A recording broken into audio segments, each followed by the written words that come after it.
জন্ম জীবন মরণ অনাদি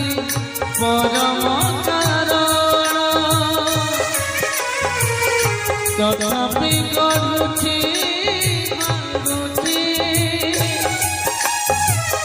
শূন্য স্থান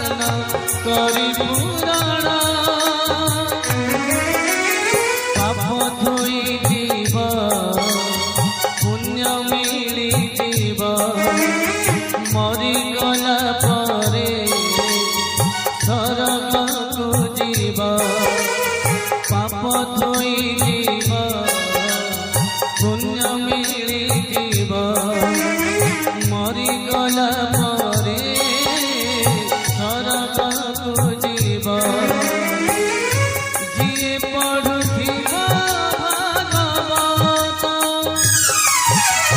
କୃଷ୍ଣ ବୋଲି ଯାଉ ଯିବ